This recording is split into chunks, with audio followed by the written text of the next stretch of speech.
Hi, everyone. I'm Sarah Shuey. I'm the founder and CEO of Happily, where we are a global events and experiences company that produces really unique, fun, and carbon zero events with the largest, most diverse network of freelance event specialists in the world. And I come into LinkedIn Live and YouTube to introduce y'all to a friend and a colleague of mine to just talk about something interesting that's happening in the world of like basically our world today. It's been a lot of live streaming, and in parts of the United States, it's been a lot of like coming back, which is exciting.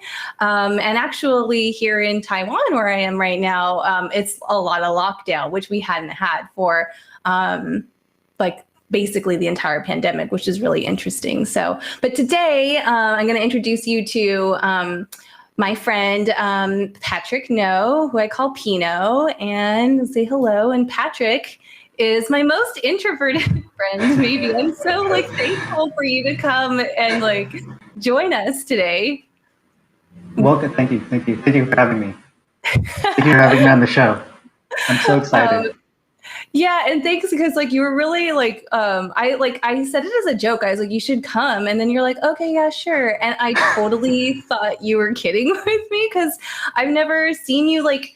Do you do any public speaking? Like, it just seems like, I mean, you're so intelligent, and of course you can, but you just don't, right? Zero. Is this your debut? Yes, my international debut, internet debut. Yeah, both international internet debut. Amazing. So, well, Patrick, why don't you tell us a little bit more about you and what you do? So Patrick is like an amazing architect. Maybe you can talk about it, and I'll like see if I can pull up some images from work that you've done. Sure. My name is Patrick Ngo. I am one of the partners for an architecture design office mainly in LA and Austin.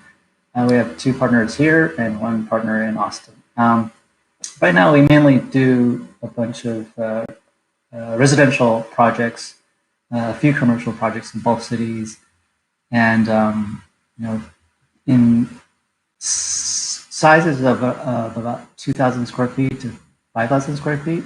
And we've been doing that for the past 6 to 7 years now. We're all three partners are graduates from UCLA, master's degree program. We all met. We all, after graduation, we all got our own jobs, went our own separate ways. And then a few years later, about 6 years, we kind of came back and started an office together. And it's been pretty crazy since then. I think it's really awesome that you get to work with like your best friends from college, essentially, right? Yeah, I mean, and also like that kind of fields where you actually work at school for long periods of time. You really get to know, your classmates really well. You know what breaks them when you see their breaking point, how long they can work, and their work ethic. So it's really a nice way to actually vet people that you can like work with potentially. What breaks you?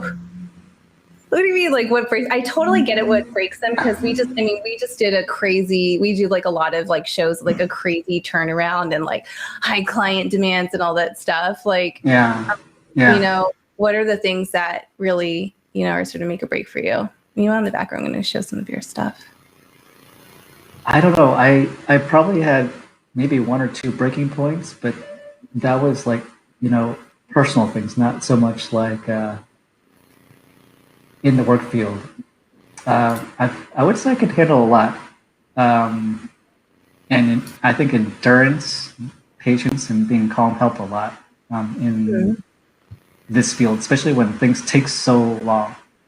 Like for you, or I would say like, events and like doing the spaces and stuff, it's like, a week.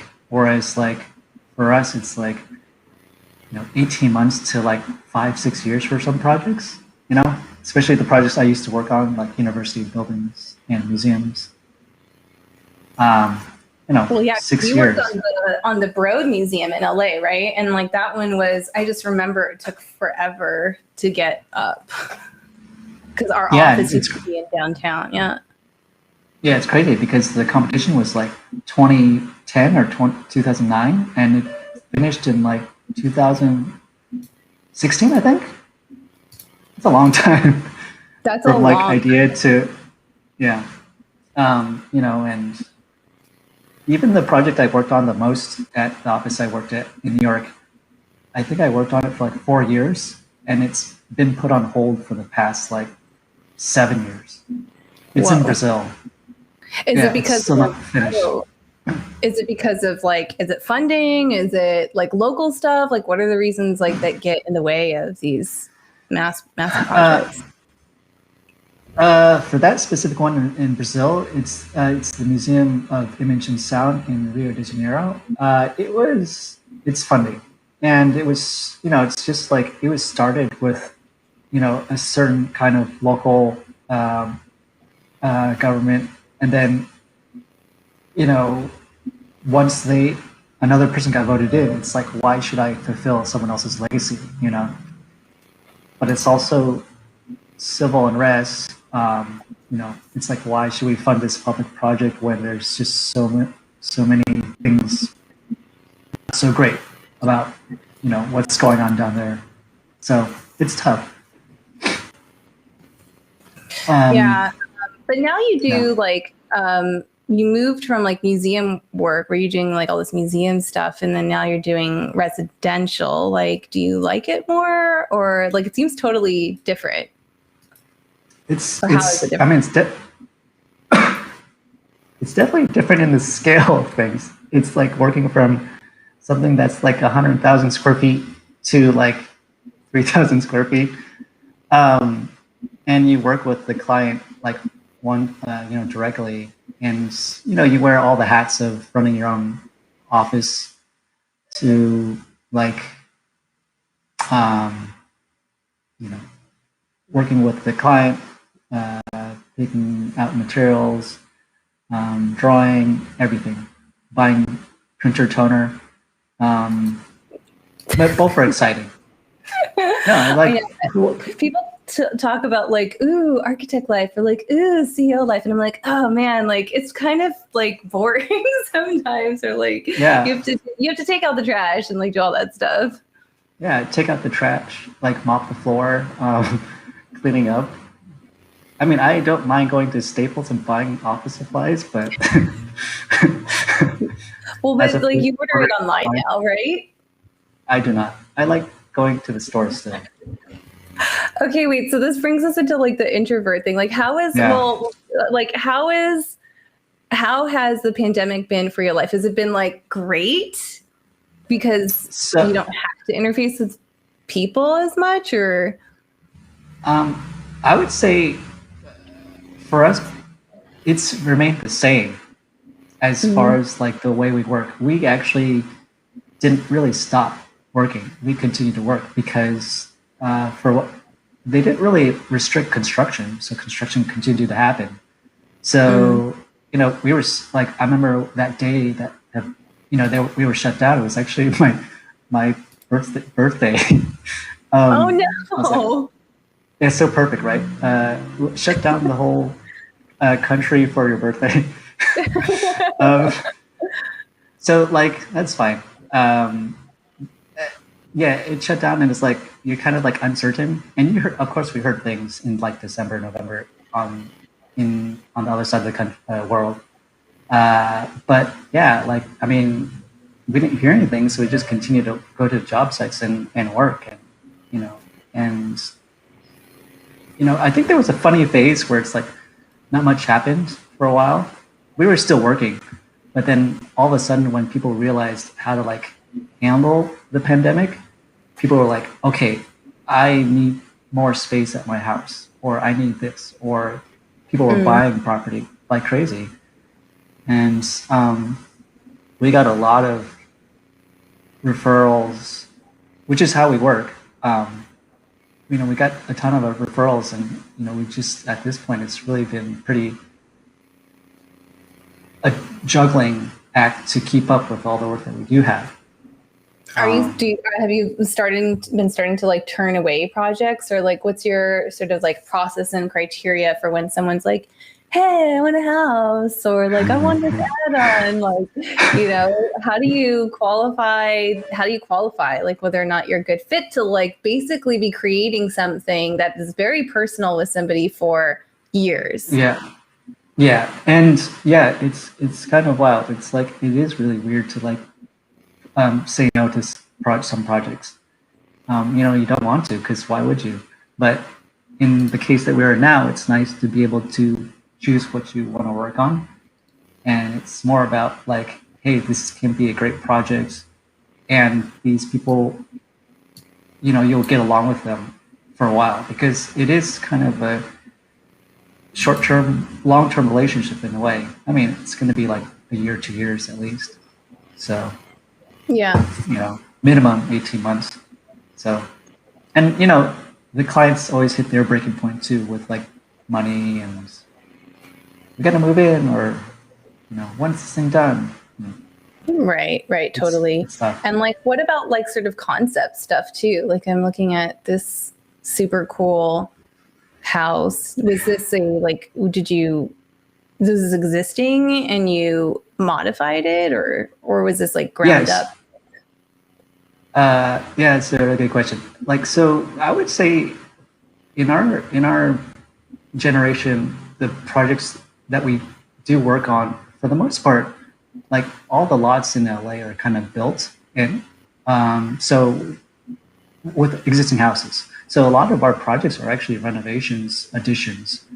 Although a lot of them are turned into like complete like drastic changes for the house.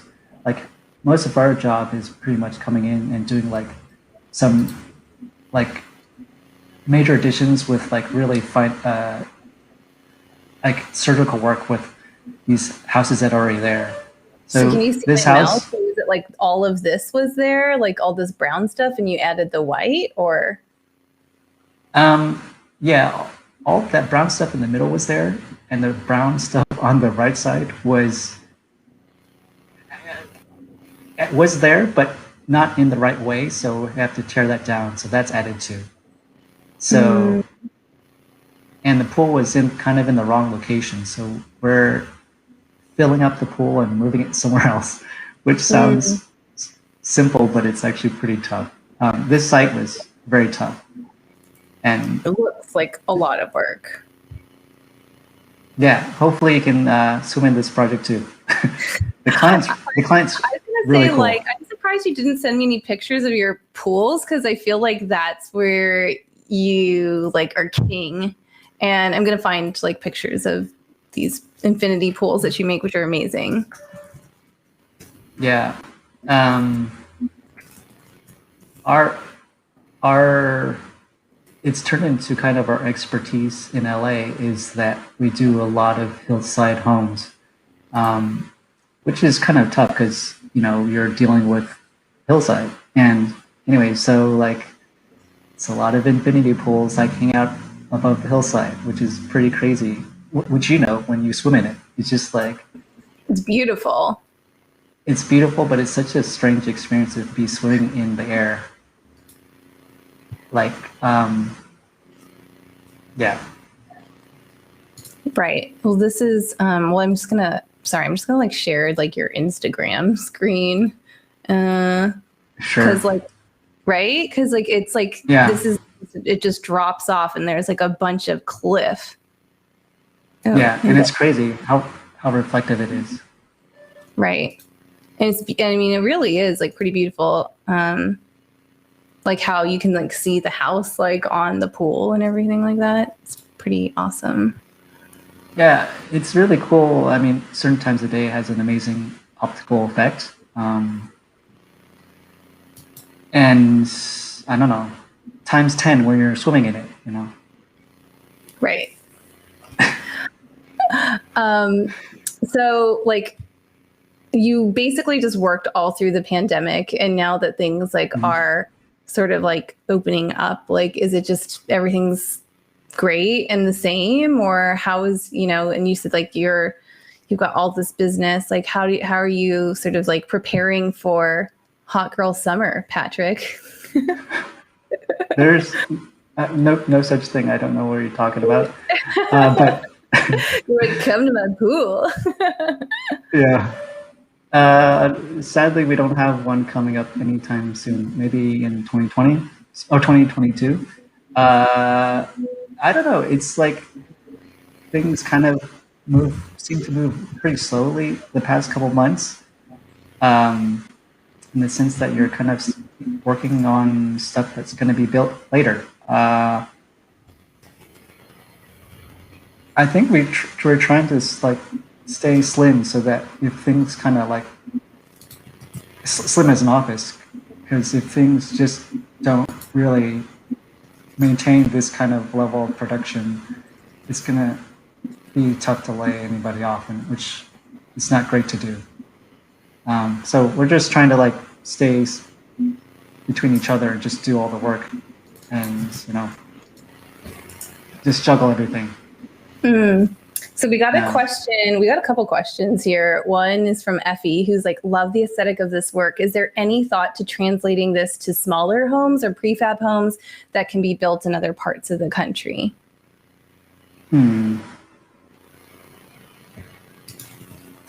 Yeah. Well, I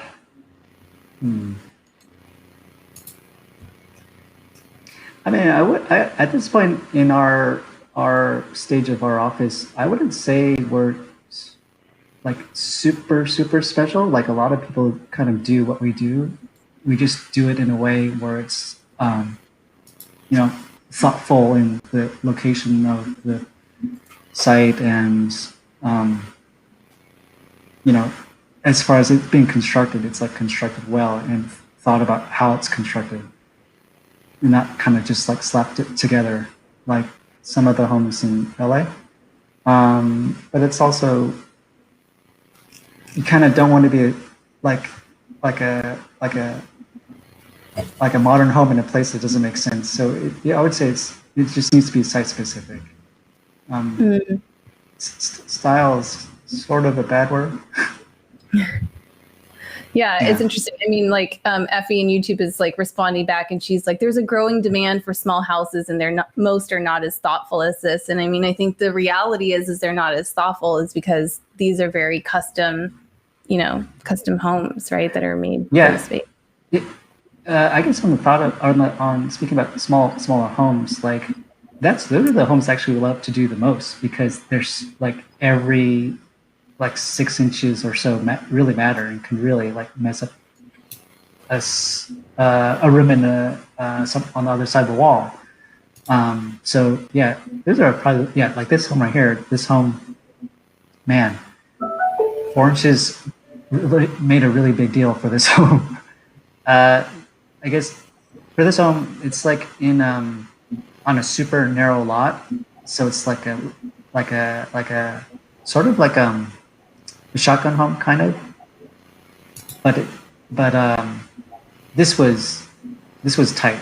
But when you go there, it's like completely different experience. Like there's courtyards every so often, so there's light coming in. You don't feel too confined in or enclosed in a house. So one of the things that we like to do is to do courtyards so that it doesn't maximize square footage, but you're not so closed off from the outside world. I would say our work is more about modern living than a sense of style. How do you live now? Like, how do you live, throughout the day? Especially in the pandemic, where, in this case, this was lucky because we did design a good location for office space. That's happening a lot too. Like, designing an office inside a home isn't just leftover space of a home. It should be like lit well, in a good proximity to everything else. And I have this idea that yes, home office space, but I also think that folks are going to even have home broadcast spaces, right? Like in the future, you know, because like it's just, especially, well, you have all these like content creators, like this creator economy is this like huge explosion, and you know, they all have to live in fancy homes because their home is an entire giant set, right? But you also need just creatives who make music, right? In the and you've built like music studios, right? Like you know, there's also a need for like video you know, production and editing spaces in people's homes too. Have you seen any requests for that, or like what do you think? Is this like not gonna happen, Sarah? No, that's definitely happening. Our clients aren't so much influencers yet. They're kind of more like behind the scenes type of crowd, maybe, or the person that's not like plastered on social media so much. So we don't have those clients yet, but that'd be interesting. Like, you know, I think most of those types of people, they rent homes that already exist, and so they're buying or they're renting those types of homes to kind of portray that lifestyle.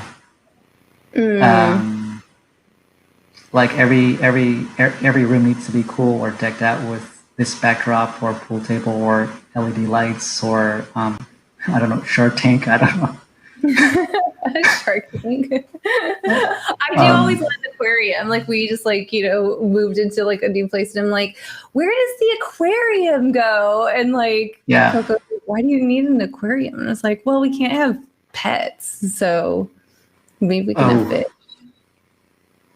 Yeah. I mean, it makes sense for at least for influencers to, well, I don't know. I mean, I guess in LA, like influencers use like LA City as a backdrop too, right? Like it's to the retailers' benefit to have a backdrop that can, you know, show up at like the Paul Smith store. You know, it's like all pink. There's like a line for people to take photos. You know, influencers to take photos at like that, like new trendy coffee shop or that little kind of plaza. You know, it's interesting to see like LA turn into that. I mean, you know, it's much more so now. It's so, well, it's what I think is really interesting is LA has always been like media capital of the world, right? And like this entertainment space, and like now it's like media like moves from these like big motion picture budgets into you know, very fast like fast food media like TikToks and stuff, and you know, Instagram posts that anybody can make with their phone. That it's spilling over, and this sort of like crossover between like a like media produced sort of set and the real world is starting to blur. And you see that like, most like prominently in Los Angeles. But I gotta say, like even here in like, I was shocked because like Taiwan is also one of those like low key places where like you're like, there's not like influencers of Taiwan, right? That are like super, this is not their style. That's like more ecotourism, but there's still like lots of, like even we were in this, like on this island with 1,000 residents, like in the middle of nowhere. And they're like, there are Instagram spots for people to take like Wangmei like photos. This is wild. Wait, what's Wangmei? Wangmei is like a Chinese for like Instagram a bowl. Grand bowl. Money shot. Yeah. Yeah. I guess I guess there's like that in that realm of influencers where it's like, you take that money shot Instagrammable photo location thing, and then there's like another set where it's just like pretending not to care. Like I'm taking a picture that's like on the sidewalk next to this power pole or whatever, like really not being out there and like flashy, you know what I mean? Or not like being like a wanderlust traveler kind of person where you're like jumping from location to location. You know, it's just like a daily thing. Like I I don't know, this is who I am kind of person, like whatever. This is my city. Especially Taiwan. I feel like Taiwan, it's from the people that I've seen, it's like it's more local, and it's just like, oh, where is that place? It could be anywhere in Taiwan, it feels like. Actually, especially in Korea or Seoul, I feel like. Yep. There's this like weird, like non-specific location for a lot of these influencers.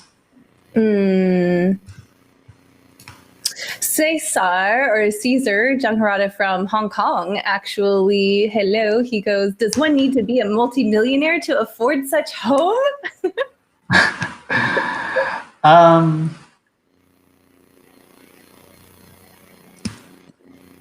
I guess kind of yes. Like, I don't know when I'm going to buy a home myself, which is kind of a little bit depressing. It's also upsetting. It's like, you know, in something that we do, it's, you know, every project that we do, I'm further pushing myself out of the housing market. You know, that's the reality of this occupation in this city, at least.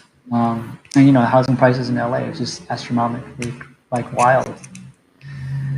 I know we were looking at like just coming back in on Airbnb, the average rental price on Airbnb was $10K a month. I was like, yeah. What? That's crazy. Yeah, I'm going to an Airbnb. We were looking for an Airbnb in San Diego for like just like a quick getaway with a few friends, and we were looking in San Diego, and it's just like for that kind of budget, you get nothing. And then I was like, we get very little, and it's like not so far from LA, so why don't we just go somewhere else? So we were looking at Big Brother Lake, which for the same price, at least you're far away from the city and you're in the woods, and it's a different experience. And it's like, I can't believe. I mean, it's great that they're making that amount of money, but it's like crazy. It's crazy. It's wild. It just definitely changes and displaces like a lot of people. I think that's an interesting thing. I think a lot of that you mentioned about like every house you make like knocks you further out of the housing market. I was really surprised because like I think that architecture and fashion is the same way, where like everything's like so beautiful because you're just like masters of like the visual sort of like end space. But then a lot of like, you know, architects and fashion designers that I know who are very successful, they make a regular living just like somebody who's like in a corporate management job, you know? And the creative, you know, side is still, I think, like not maybe compensated the way it should be. No, yeah. And I mean, and say if you get to the point where like you're totally compensated and you can live that life, and then you get used to that lifestyle, and then it's like when things slow down, it's just like, I miss that lifestyle. I can't function without that lifestyle. So I think, at least for me, it's more like trying to maintain like a horizontal level of like, you know, not big jumps, and just like, you know, just